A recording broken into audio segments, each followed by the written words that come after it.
things. So they hedge their bets. Almost certainly the most influential philosopher of the 20th century. How many people have ever heard of this guy? Yeah, well, that's pretty good. That's pretty good. Yeah, because he's not generally well known. One of the reasons he's not well known is he only published a single, very slim book in his lifetime called the Tractatus, which you have a selection from on the inside page. And we'll talk about that.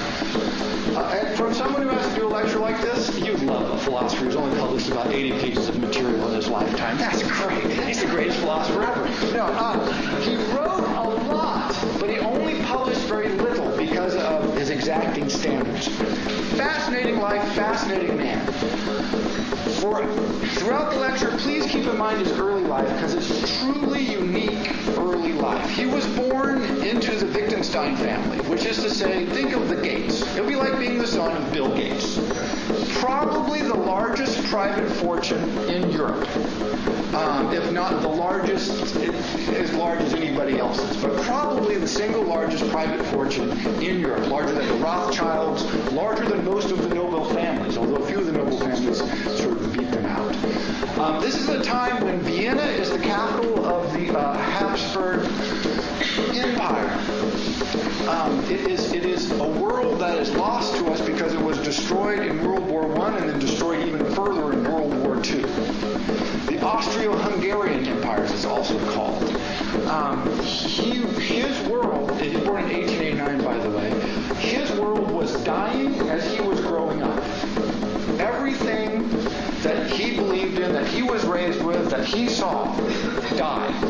Many of his family members, the social structure he was raised in, the class that he was raised in, first the empire and then the country that he was born into, all those ceased to exist over the course of his lifetime. It was a continuous series of fundamental devastations of the most basic things. The closest analogy I can think of is if you have to imagine as if Washington, first the United States ceases to exist, and we all become citizens of Washington. Well, it would be kind of like if you want to go to Oregon or Idaho, you need a passport. You can't just go across the border. You can't use our money over there. Their money you can't use over here.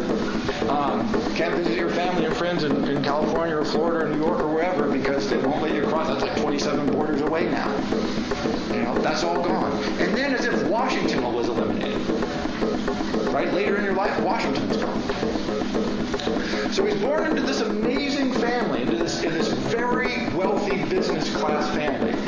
And the strange thing in the Austro-Hungarian Empire at this time, and its capital in Vienna being particularly noted for this, is the business class, unlike America today, had virtually no influence on anything. They were almost totally without political power. They had a little bit for a little while and they lost it. And there were two large competing forces. One was the aristocracy, which tended to be extraordinarily resistant to any kind of change. Very backward-looking, much more than other places in Europe where the aristocracy said, well, we'll cut a deal with it. No. The Austro-Hungarian aristocracy was like, not only are we not going to cut a deal, we're going to become more conservative. And if you try to make a deal, we're going to become reactionary. I don't know what's beyond reactionary, but that's where they ended up. And so that's the one political force. This was huge, powerful, wealthy political force. It's obviously well entrenched. It's the government. On the other side, you have the new nationalism. But the new nationalism is Czech nationalism, Monrovian nationalism. It's all the problems that we have in the Balkans now, they had then. The Balkans have been like that forever, apparently. Even before there were people, apparently like the squirrels were warring in the Balkans. We don't know. Whatever it is, something there makes people fight. But so they had all the Balkan nationalists. And these tended to be, A, extremely nationalist, and B, a large component of them organized themselves along anti-Semitic lines. And the Wittgensteins were Jewish, although vaguely Jewish, and we'll talk about that. And so you have nationalist, sort of right-wing, anti-Semitic, working class, and peasant groups pitted against wealthy internationalists, because nationalism is evil to an aristocrat. It's the opposite of the aristocracy. But also conservative and resistant. Those are the two forces that were battling it out. In between, you have what we would call sort of small L liberal, sort of socially conservative, democratic forces of the middle class. And they were getting ground to dust. absolutely eliminated. And they became extinct for a time. Now, so what they did, it's amazing, is you have the cultural fluorescence of the Art Nouveau. This is where Art Nouveau comes from these people. You have no political outlet for your wealth. You have no social power to speak of. What do? You invest in the arts, architecture, painting, music, plays, literature. It's hugely important, unbelievably important to these people. Gustav Klimt, the painter you may have heard of, he was the family painter for the Wittgensteins. Many of his most favorite portraits are Wittgenstein's brothers and sisters. And all throughout his life, they would, people would go to him in the museum and they go, it's a beautiful Klimt portrait. Wittgenstein, that's my sister. And they're like, who the hell are you? And he's like, that's my sister, right? They funded him. Many of the major buildings that are associated with the Art Nouveau were built with money from the Wittgensteins. They had a house composer, a guy who lived at their mansion, composer, and composed for them. So on one hand, they tried to build a bulwark against the world with art, which doesn't work. It's a nice try. We get a wonderful cultural legacy from it, but inevitably it fails. This does not work. Also, these were extraordinary people. Wittgenstein's oldest brother, he was 4 brothers, was a noted composer, and the entire family considered him an extraordinary musical genius, which from this family, as you'll see, is high praise indeed. He committed suicide when his father basically wouldn't allow him to pursue music, but wanted him to go into business. This changed his father's attitude about such things. He's like, okay, everybody can do whatever they want. Right? He was like, okay. Second brother also committed suicide under very different circumstances. A brother very close in age to Wittgenstein committed suicide. They are all extraordinarily artistic, generally very musically inclined. In fact, Wittgenstein was noted as being non-musical. One of his brothers was a touring concert pianist in Europe. World War I breaks out. He gets his arm blown off. And so they commissioned composers to write one-handed compositions for the piano. If you've heard of this guy, this is Wittgenstein's brother. So he continued being a touring concert pianist with one arm.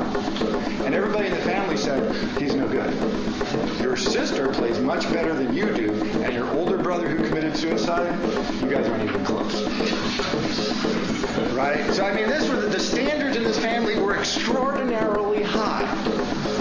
So Wittgenstein has this problem. What do you do in a family with these kind of standards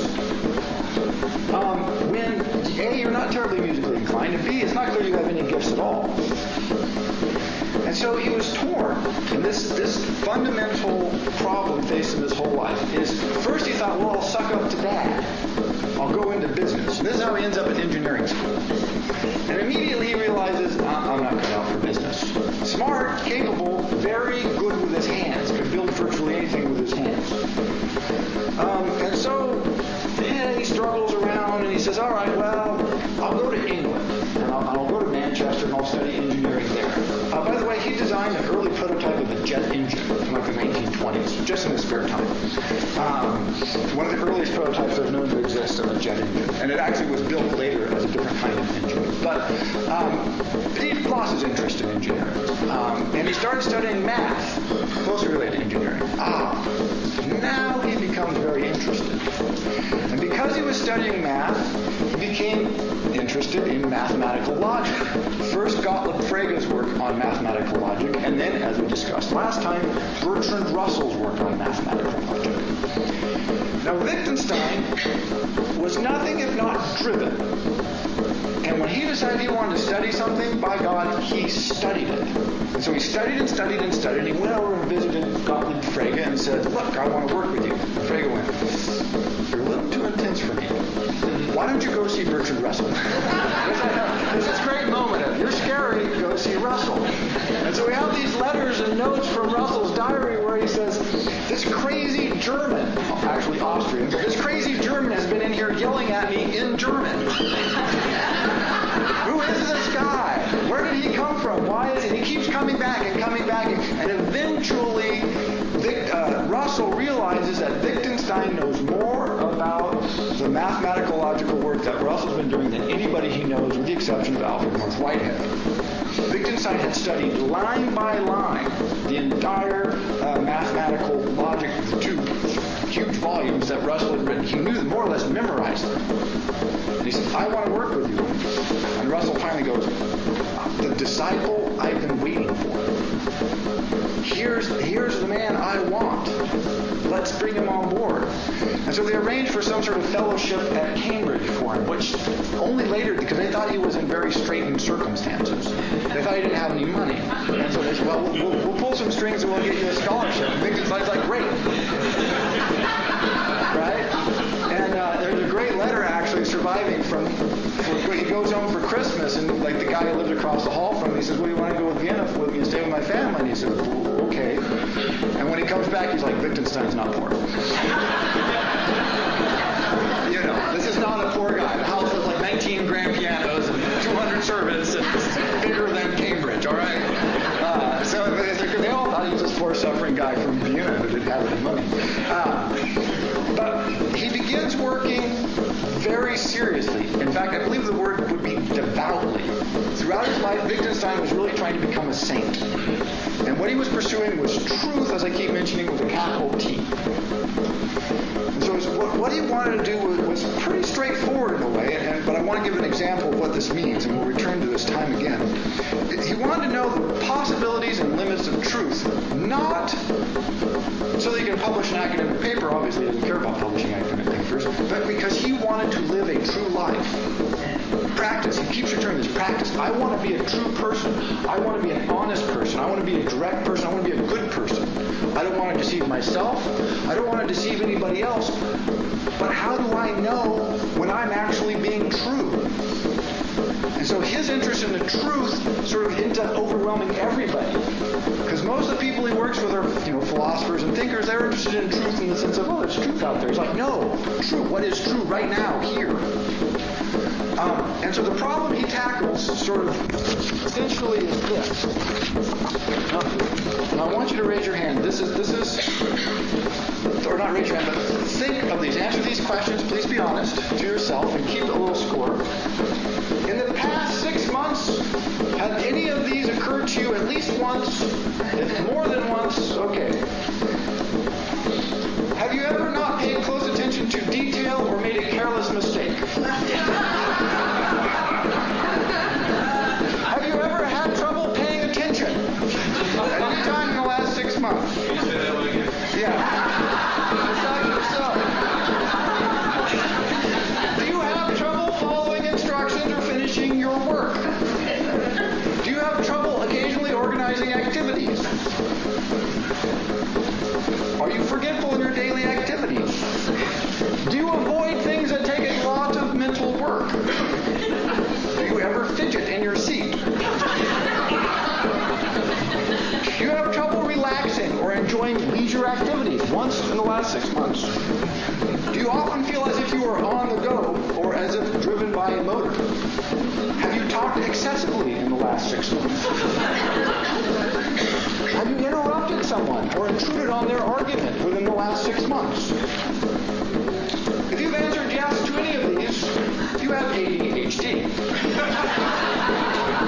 This is from the official DSM-4 criteria for ADHD. And if you have more than 6 episodes of all of these combined within a 6-month period, by God, you need drugs. You need some Ritalin. So I've got a bag. I'll pass it out to you. Now, it's crazy. Yes, thank you. That's what Wittgenstein thought. Of course, they didn't have this then, but this is his point. This is where he started from. He said, look, just because we can ask a question or find a problem does not mean it has meaning. I can create a list. We understand all the questions. We can answer them. I can organize them, and I can put a label on it. Attention deficit disorder. I've created a disease. Now we treat it. This does not make the disease real or true. It does not make the treatment effective or ineffective. It makes the treatment pointless because it's being applied to something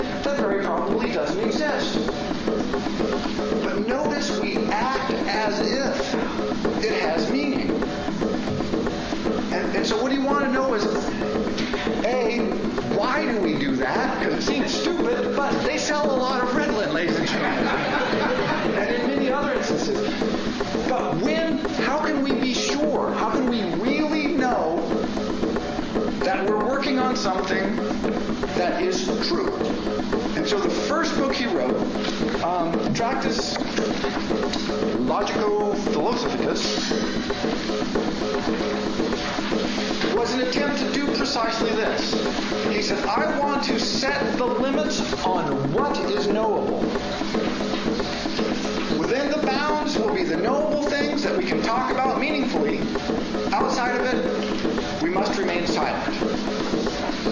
And he started working on this at Cambridge, and it begins to dawn on Russell that Wittgenstein might not be the guy he thought he was. Because Wittgenstein goes, I think everything you're writing is wrong.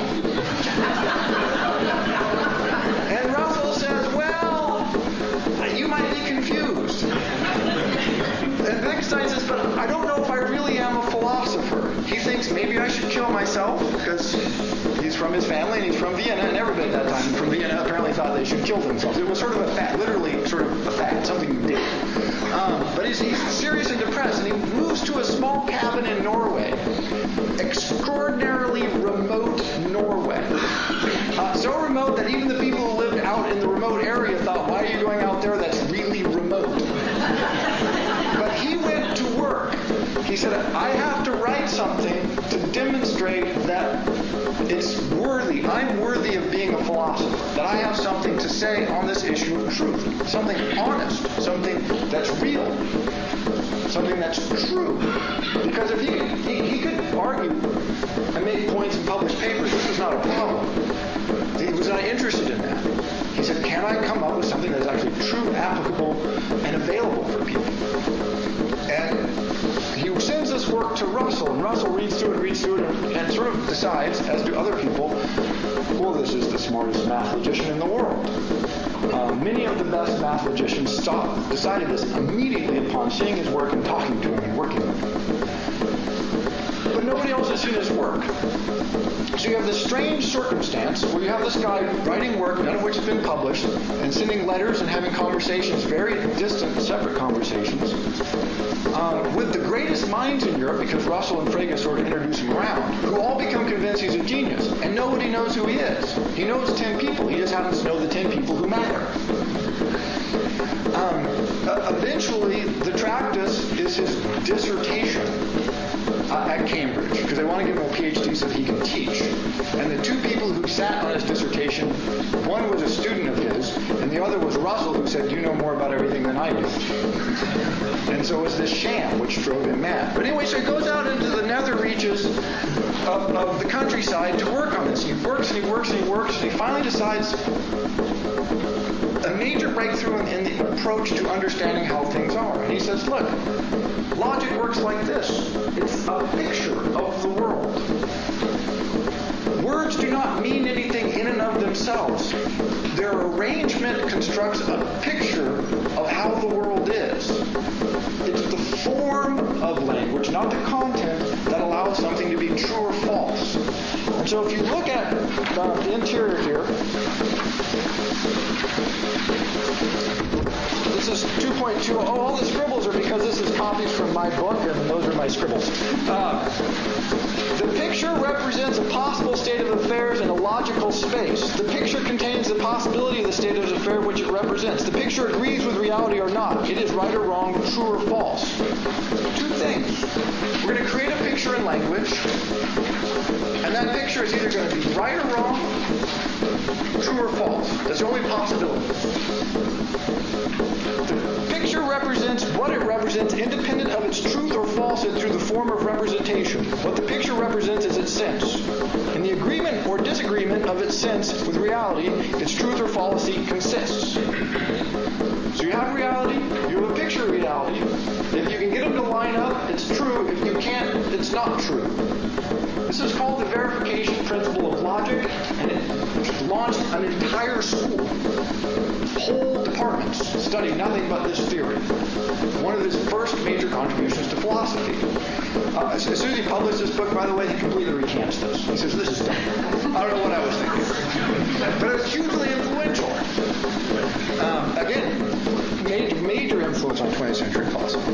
It says, in order to discover whether the picture is true or false, we must compare it with reality. It cannot be discovered from the picture alone whether it is true or false, which is to say, you can't just look at a sentence and go, oh, what does this sentence mean? Is it true or false? No, it's meaning. No, it's how it associates as an analogy with reality. The logical picture of the facts is the thought. An atomic fact is thinkable, means we can imagine it. The totality of true thoughts is a picture of the world. You can only think true things. He said this. You cannot think untrue thoughts. So the accumulation of the entirety of all our thoughts is a picture of the entire knowable universe in our heads all the time.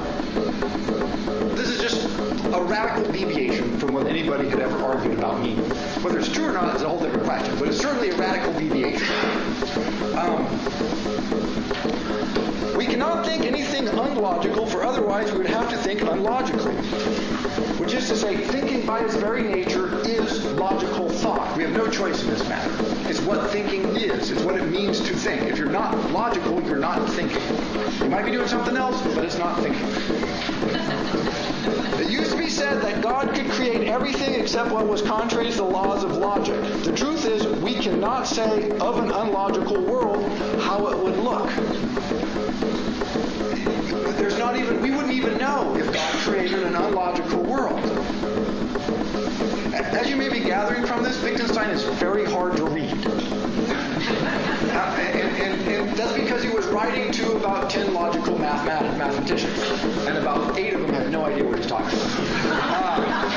And so his audience, very small. He wrote in the manner of someone, anybody bake? This is the example I could come up with. If you bake pies, one of the problems with making pies is how do you put enough water in to make the dough workable, but not so much water that it gets sticky and icky. Well, one of the ways you can address this is if you pour vodka in instead of water. When you bake the pie, almost all the liquid cooks out, and so you get a flaky crust, but also one that you can work when you're making the pie. Very easy explanation. What Wittgenstein wrote was, if everybody was here and you were all bakers, he would say, vodka, not water. Well, if you're a professional baker, you'd go, oh, that is genius. If you're not, you're like, vodka? What the hell is that German guy talking about? But everything he wrote was in the form of vodka, not water. And so without context, it's very tricky. So he's working furiously on the Tractatus, but he does not like the university life at Cambridge. And so he keeps saying, oh, I should quit. I should become a doctor. Oh, I should do this. I should do that. Well, World War I breaks out. And he thought, I know, I'll volunteer for the army, which is hilarious. He did not belong in the military. He did very well. He was commended for bravery. He was in the front lines. In World War I, fought with the Austro-Hungarian Empire, of course, as an artillery guy, engineer. And here's what he wrote. So you know World War I, everybody familiar, trench warfare, terrible, all that blood and death. Yes, here he is, front lines, volunteering for duty.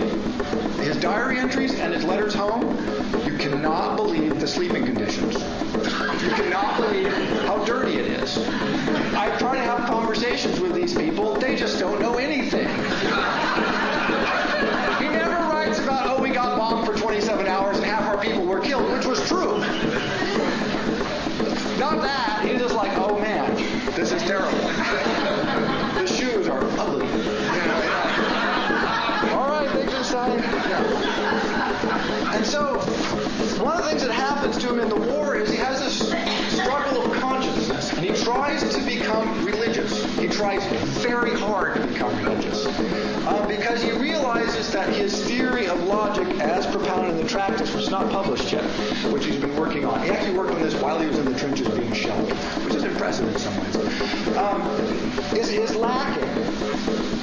That this is not enough. That when you're out there in a watch post being shelled at night in Russia, the mathematical logic might not just do it. And so first thing he did is he tried to become religious, and he struggled with this his whole life. But he realized in his private diaries, he wrote this long, beautiful argument about why God must exist. And then the next line is, anybody who has to write that argument has no faith. Which is absolutely true, right? You can't, if you have faith, you can't write that argument. And that's where he was. And so he comes to the second realization, which is how he was able to finish the Tractatus. And this is the second page here, which is the last page of the Tractatus. Say nothing except what can be said, i.e., the proposition of natural science, i.e., something that has nothing to do with philosophy, and then always, when someone else wished to say something metaphysical, to demonstrate to him that he has given no meaning to certain signs in his propositions. This method would be unsatisfying to others. He would not have the feeling that we were teaching in philosophy, but it would be the only strictly correct method. Notice that. You say something metaphysical, I tell you you're wrong.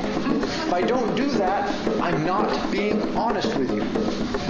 So here's how he solves this. He says it's not helpful, but we also have this whole realm that isn't addressed with truth and falsity and certainty. My propositions are elucidatory in this way. He who understands me finally recognizes them as senseless when he has climbed out through them, on them, over them. He must, so to speak, throw away the ladder after he has climbed up on them. So ignore everything I've written up to this point. He must surmount these propositions, then he sees the world rightly. Whereof one cannot speak, thereof one must be silent. Big blank spot. That's why I have that circled on there. Big blank. Look, the part that is able to be dealt with logically is this big.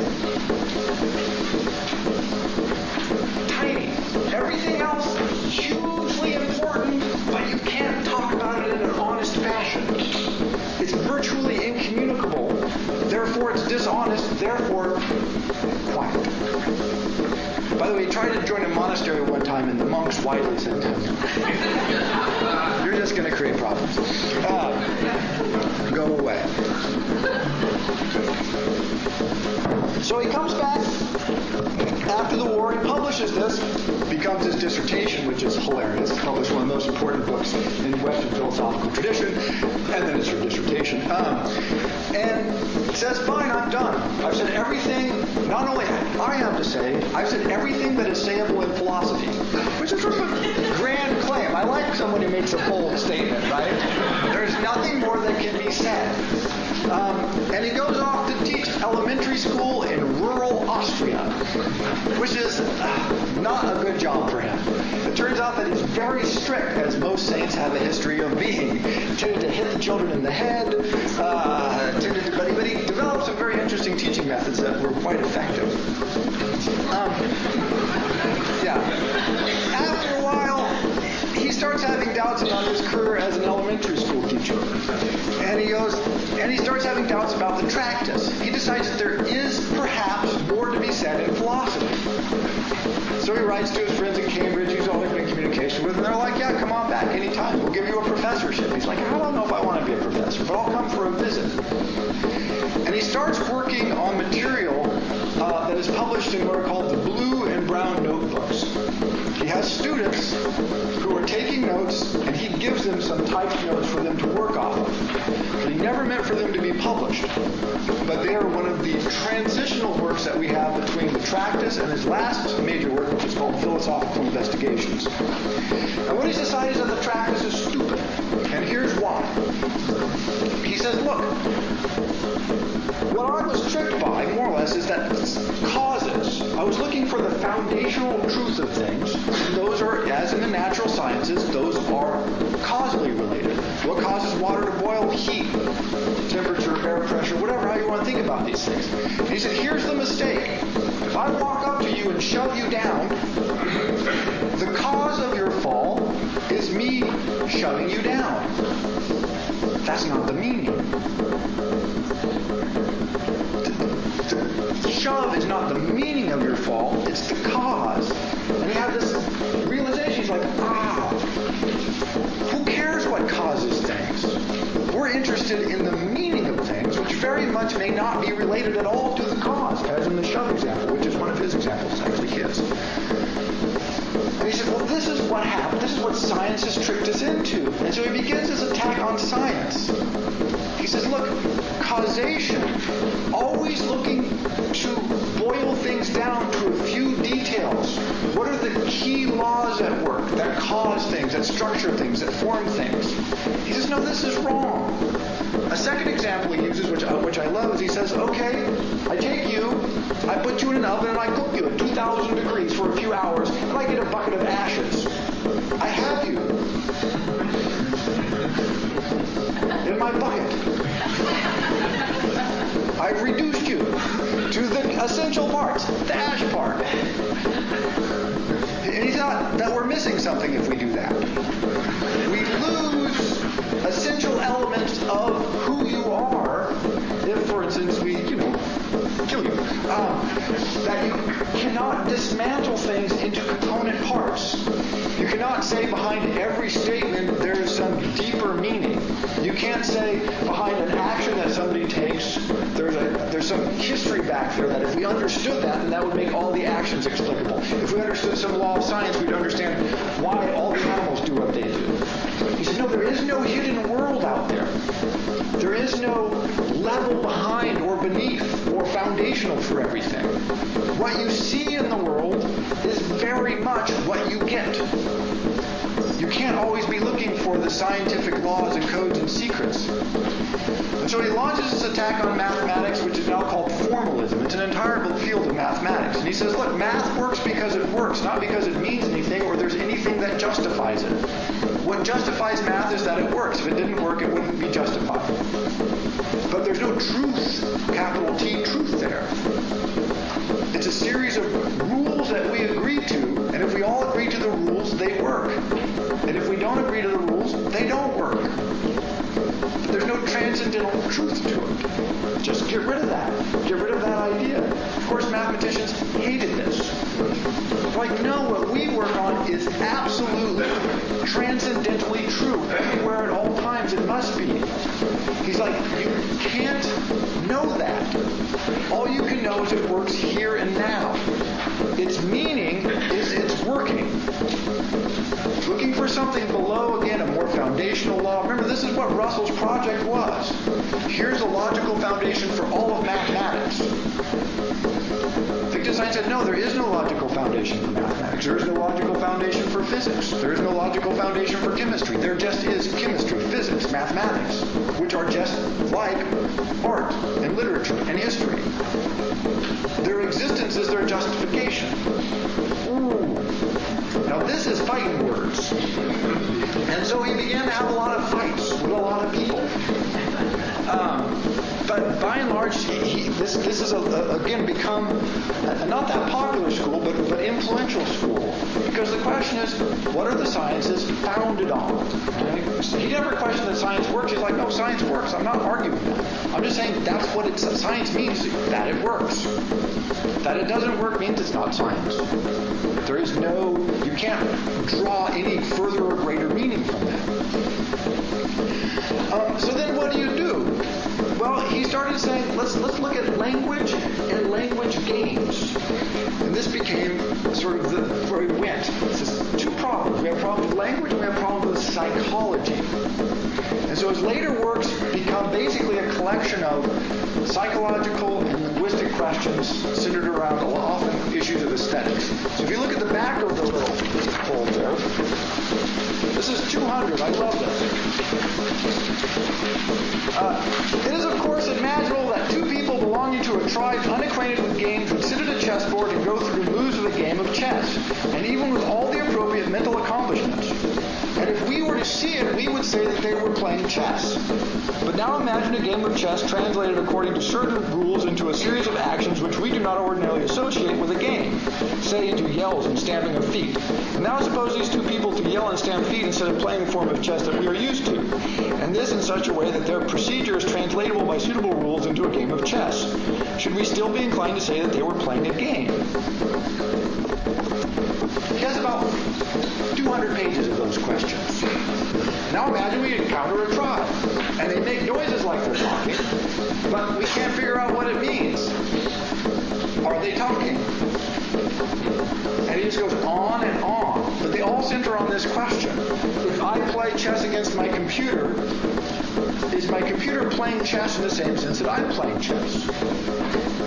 Probably not. He says, no, it's probably not, because the computer doesn't think like you do. Can a dog hope? One of his questions. Right? A dog can be afraid. A dog can recognize you. But does a dog have hope? You know? What does it mean to have hope?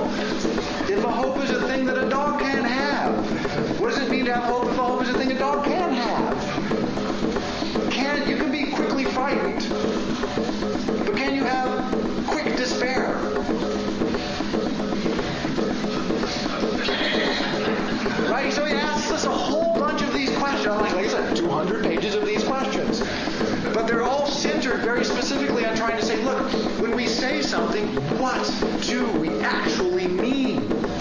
Seriously, in detail. We say we hope. What does hope mean? Can a dog hope? If so, are we feeling like a dog? If not, why not? He doesn't answer very many of these questions, by the way. Mostly he asks them and moves on quickly. And it's also important to note that these aphorisms are not in any particular order. Imagine that he typed them up and put them in a drawer and then shook a bag and then sent them to the printer. And so they can be difficult to read. He'll go for a paragraph or two and you go, oh, here's an argument, and then you get something totally different. And then you get something totally different again. So again, tricky to read, but once you figure out what he's doing, sort of meaningful. So he invents this thing that's called language games. Again, hugely influential, where he just throws out scenario after scenario after scenario to test. To say, well, what do we mean when we say that? Do we really mean that when we say that? How is that interpreted? How could it possibly be interpreted? What are all possible interpretations? If I dance around like this, and a chessboard somebody castles, is that playing chess?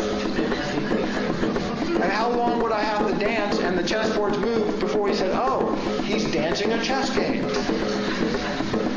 Or would we just say, that's stupid? You can't dance a chess game. We might. See, we can. But his argument essentially is, look, dancing a chess game is different from sitting quietly and moving chess pieces. Those are different things. If you only look at the rules of chess and say, look, the pieces are moving in strict association with the rules, then he says, sure, it's all chess, it's all the same. I play my computer, that's the same as if I dance. That's the same as this tribe does who the hell knows what with it. He says, that's a stupid set of rules. If you look at the world that way, you're wrong, because that's not how people work. So he moves very quickly into psychology and becomes interested in Freud. He loves Freud, which is shocking. If you read his work and then discover he loves Freud, like, really? But he hated all the conclusions Freud drew, loved Freud's process. Because he said, look, Freud is great because Freud has no method. And if you read Freud's works, it's absolutely true. Freud just made shit up. And it's great, and it's convincing, and it's helpful, and it's insightful. But it's not true in any sense of, like, there's a system here that makes us all work out. And that's why he loved Freud, not for his content, but for the system, for the lack of a system, his method, which was no particular method. And the example that he gives for this is he said, look, dreams clearly have meaning, but not the way Freud thinks they have meaning. So he's right to say, look, we have these dreams, we should talk about them, explore them, try to decide. But the example he gives, it's perfect of where he moves and how complicated his thinking becomes. As he goes, okay, look, guys, you have a dream, and at the end of the dream, you feel wonderful. Say in the dream, you walk into a street, you pick up a branch, you walk to the river, you throw the branch in the river, and you see it float away, and you feel peaceful and calm, and it's beautiful, it's a sunny day. And you wake up and you go, God, I feel good, that was wonderful. I love that dream. And you go to Freud, and Freud says, well, the branch was your phallus, and the river was your mother stealing your virginity, and who the hell knows what's going on? And you're like, what? What a horrible dream. And Wittgenstein says the mistake is the notion that the symbols of the dream are separable from your feeling. He says if the interpretation makes you feel different, then the interpretation is not your dream. Because how you feel about something is part of the something. And to say that your feeling is detachable from it is, he says, wrong. It's what's wrong with saying that me playing a chess playing computer, and myself playing chess is the same thing because we follow the same rules. It's not, because the computer does not feel the way that I feel. It does not experience the sense of the game the way I do. And in that instance, you lose the meaning, because the meaning is, at least in part, the feeling of the people who are participants. And if we can't have that in our philosophical discussion, well, Wittgenstein doesn't want to talk to you. The problem is, of course, it's hard to get truth out of that. He's like, well, forget truth. Let's talk talk about what we can know, what we can communicate. And so he begins these long explorations of just precisely what it might mean to communicate with another human being and how you can do that. What is communicable? How much is communicable? And so he moves from this little world that he was talking before to the whole place where he said you have to be silent, to where he says, you know what? This is just pointless. We want to talk about this. This is where we live almost all of the time. We almost never live here. And he decides, in fact, that this is a kind of lie. Because it's a lie that tries to say how I feel does not matter. How I'm thinking does not matter. How the people around me feel and respond and react and think does not matter. And this becomes, again, towards his later life, the driving force of his work. He tries to come up with a theory of color. Color is unbelievably complicated, by the way. But if you know anything about color, you know if you hold up one color, somebody will say red. You hold some color, somebody will have light green. If you hold them close together, they both look sort of bluish. Right? That's weird. And so he says, well, how can we come up with a theory of aesthetics that accounts for the fact that this is all changing? In fact, how do you come up with a theory of anything that accounts for the fact that people have a variable response to just about everything? That your aesthetic response to a particular color, your perception of the color, might be totally different from my perception of the color. How do we discuss that? What are the rules that we can use to pursue these kinds of discussions? Very difficult. And so in this work, you get these kinds of games, right? Another one.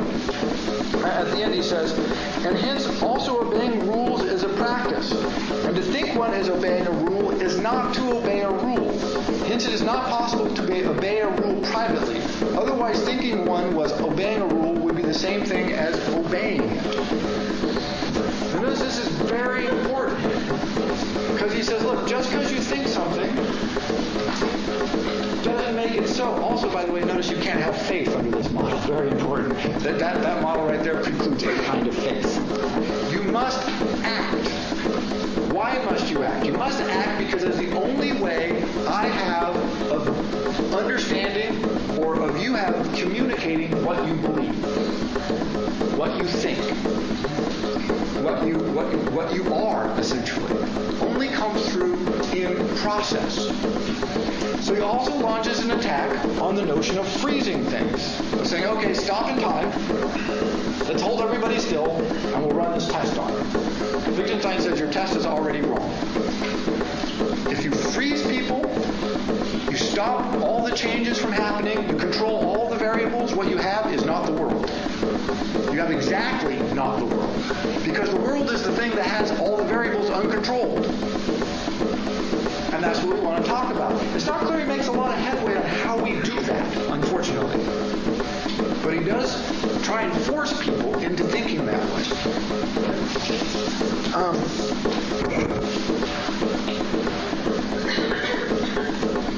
And so, again, ends with aesthetics, ends with issues of communication, but primarily ends with a focus on ethics, which he felt was not very far off from aesthetics, by the way. How do you act in the world? That's his real question. And it was basically his question throughout his life. How do you be a decent human being? He thought you were a decent human being by pursuing the truth, not getting the truth, but trying earnestly, very earnestly in his case, to get the truth. So earnestly that we have one of his letters where a lady called him and said, oh, when you were in London, did you see Bob? And he said, yeah, I did. And then hung up the phone. And the next day she gets a letter from him. And the letter says, I'm sorry I lied to you. When I was in London, I was supposed to see Bob. I was not able to meet him. So I sent him a letter. And that's how I got the information that you were asking about. I did not actually have the opportunity to physically sit down with him. I apologize for misleading you. I should have been more succinct in my communication so that you clearly understood what I meant when I said that I had seen him. Please forgive me, it will never happen again. So he was really pursuing this. How do you live in this crazy mixed up world an earnest, truthful life? A hard question. Some of his answers were, one, go away from so he tended to withdraw into the countryside periodically because he found people overwhelming in the sense that he didn't know what to do with them. Because they would ask him questions, and he would start to answer, and they'd be like, whoa, too much information, too intense, too many details, too confusing. He'd be like, well, that's it. What else can I tell you?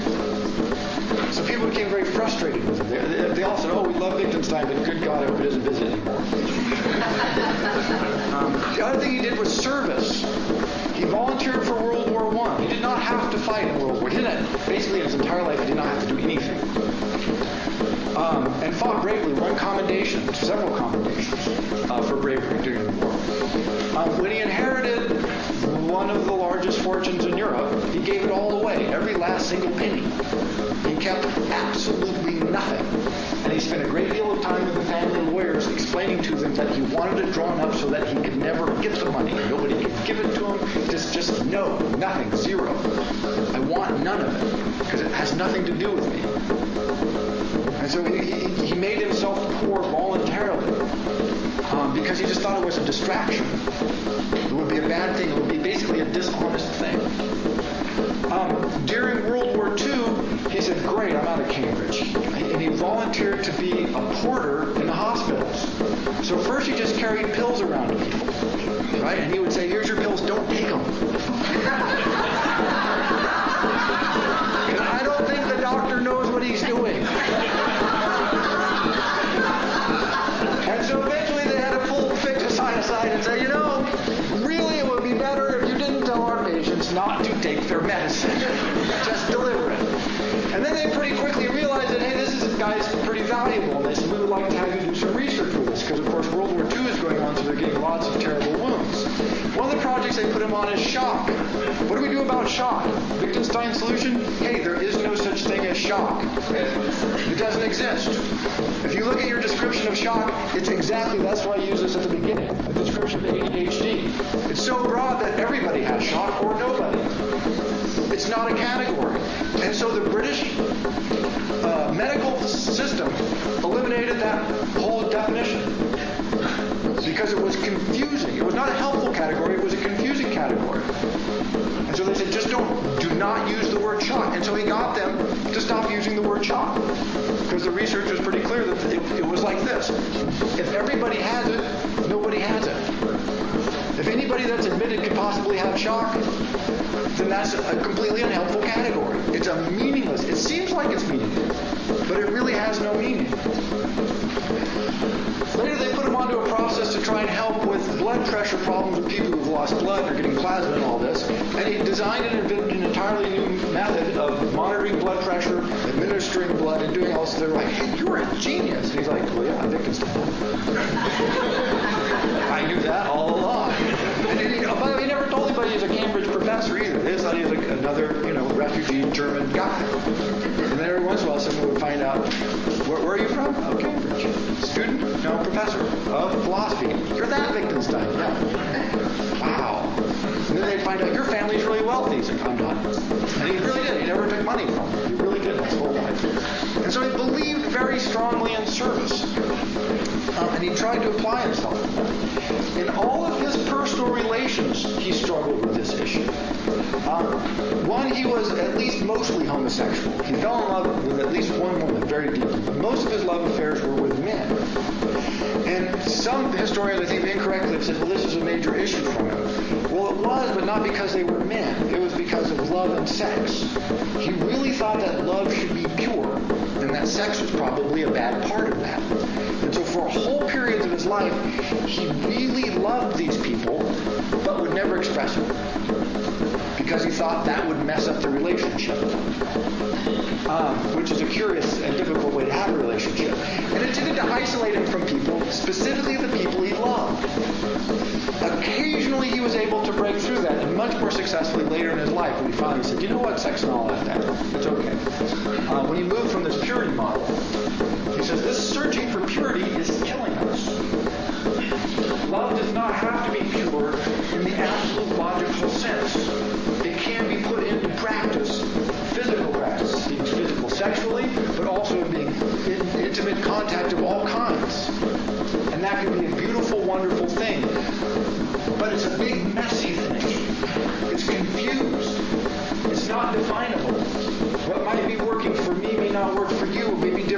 what somebody else perceives of my love might be different from what I mean, and that he has to be okay with that. It was sort of his final frontier. Even if I try as hard as I can to be truthful and honest, you may not receive it that way. And that might not be a flaw in me or you. That might just be communication. And so, undergirding all of this work that seems very abstract when you read it, and like I said, that's why I gave these longest excerpts here. The next bunch of philosophers, very accessible. The first bunch, not so accessible. But if you say, what would this mean if I were in love with somebody? And I thought, are we communicating? Are we really communicating? And that if we were actually communicating, I was doing a bad thing. For him, those are the stakes. Do you receive my love as I mean to send it? Am I understanding your love as you mean to send it? Can we grasp that? How can we communicate that? Can that actually be known and experienced? I love Beethoven. You love Beethoven. Can we talk about the greatness, the powerfulness, the spiritually uplifting power of Beethoven, even if we have no truth? And can I communicate that and share that with another person other than just looking at each other quietly? Notice that's his conclusion of the tractate. It's an amazingly barren conclusion. I cannot speak of that which cannot be basically proved with absolute mathematical certainty, which is to say I can't speak of anything, because it would be a lie. He moves from that to, okay, that's not right, but now how do we deal with that? And so the heart of his philosophy, again, can be hard to track down because it's so abstract in places, is this very human problem that he lived every single day. When I create, and we must all admit, right, that sometimes we communicate people, we go, I don't think they quite got that, and I'm okay with that. Right? A little fuzzy on the edges makes everything much smoother. Or, I'm sure they got that wrong, and that's perfect. If they think that, and I know they think that, oh, that's wonderful. See? Well, we do this. We have all these miscommunications, these subtle dishonesties. And Wittgenstein decided this was really the problem. The problem is language, but mostly the problem is how we use language. That we play the language games. We pretend to misunderstand, or we understand even though we don't. We act as if the references that are being used are shared when they aren't. Or we act as if, oh, I didn't really catch that when we do. And that we play these language games against ourselves and against other peoples, and that turns out to be a very bad thing. It takes him his whole life to work this out in great detail. But towards the end, he really does. And he launches, although unpublished at his time, like he only published one book again. Important to remember. If you look up Wittgenstein online, they'll list 20 books by him. He published one during his lifetime. Everything else was from his notes, journals, notes for classes, and philosophical investigations was primarily finished by the time he died. He was ready to go to press when he died. But it was working towards this notion. He was never a professional philosopher. One, he didn't try to publish anything, which is death if you're a professional philosopher. Two, he tried to leave the university every chance he could. He would work there for a while and go, this is terrible. When he went to Cambridge before World War II, it was only because Austria had ceased to exist when Germany invaded. So now he has no country. If he goes back to Austria, he'll be arrested as a Jew because he had two Jewish grandparents, and so there you go to internment camp. So he can't go back to Austria, which is now part of Germany. But he can't stay in England if he doesn't have citizenship. So the guys at Cambridge say, look, if you're a professor, they'll give you citizenship tomorrow. And he's like, okay, I guess that's better than going back to Germany and being interned as a Jew. Right? This is not how most people feel when they get professorial chairs at Cambridge and Oxford. Just this much better than being arrested by the Nazis. But this is really where he was. He's like, there's a certain kind of death if you're there. And he struggled with that, and he left again. Right after the war, he lasted, I think, a year and a half, maybe 2 years, and he left again, moved out to the Scottish countryside. But he lived to try to embody what he believed. Like Nietzsche, unlike Russell, but very much like Nietzsche. I have this idea that's great, now live it. much harder, a very much harder task. His influence is so vast that it's hard to even talk about, but I made a list here. The major philosophical schools that were founded either directly or pretty indirectly on his work: verificationism, logical positivism, analytical philosophy, linguistic philosophy, major sections of math, logic, empiricism, the whole schools of aesthetics. There's a famous school in Vienna called the Vienna Circle. I don't know if anybody's heard of the Vienna Circle. So he was a sort of member of that circle. He was really never a member of much of anything. The three major philosophers that came out of there: Quine, Popper, and Firebrand. Three hugely important philosophers in the 20th century. All three were working on subsections of Wittgenstein problems. He would give them a problem, they went their life, they spent writing on it. And then he would denounce them because he said they have it all wrong. They don't know what they're talking about. And he almost never talked to anybody. So some of the members of the Vienna Circle thought literally that particularly Quine and Popper were making him up. That they were acting like there was this crazy genius who showed up every once in a while and just blew everybody's mind and then never showed up again because they didn't meet him for a whole months and months and years at a time. And all of a sudden he'd show up. And they go, oh, he really is a real person. He does exist. And then he would, of course, vanish off to Norway or Scotland or some place that he went to. And so from him has flowed in professional philosophy, which I always think is hilarious, this major influence. And so there's vast quantities of material written on the work of the people who've tried to follow aspects of his work, and vast quantities of material on the work itself. Like I said, I think there's 16 or 17 books now published by Wittgenstein. Even though, again, one in Philosophical Investigations will count as two published in his lifetime. What the professional philosophers can't do, they can't live it. See, that's the problem. This is what exactly he knew. Much of his reception is wrong. Because, look, he didn't want you to write articles on verificationism. He wanted you to live verificationism. And if you couldn't live it, then it was by definition wrong. Any philosophy you can't live is wrong. Period. Because that's the definition of correctness. Lived in the world. Practiced by people. Unlived equals wrong. The notion that you could write an article and publish it and then somebody convinced by that, you go, okay, great, no. Is it in your heart? Is it in your actions? Is it in your life? If yes, you're on the Wittgenstein program, and you're pretty much on the Nietzsche program. Which is why they really, despite his huge influence on academic philosophers, his aesthetics, not so much. His a sense of asceticism, which is to say, you've got to give up all your material possessions. You just got to get that out of your life because they muck it up. You need to be thinking to try to be pure. You need to be a saint. The saint program never all that popular, it turns out. So his reception is very interesting and very difficult to work everything out. But it really boils down to this. There's an academic side to it. But if you read his letters in particular, if you really work a tractus, which is short but confusing the whole way through, but it's worth reading because you'll get sections and you'll go, okay, now I think I get it, and then we'll change the subject entirely. But for whole sections, you can get it. If you look through certain parts of the philosophical investigations, you start seeing this. His theories of aesthetics.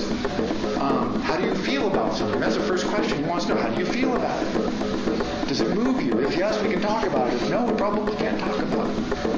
That's where he lived. And so for Wittgenstein, two things I would say to remember is one is this movement from this notion of absolute truth, rigorous truth, to the sense of no, it's extraordinarily complicated and human. And then there's a sense of whatever it is you think, whatever it is you work out, however crazy, however logical, however much it reads like, if alien tribes play chess, are they really doing it, right? What does that mean? It's the notion of how do we live? How do we communicate? How do we interact with people? How do we do it, most importantly,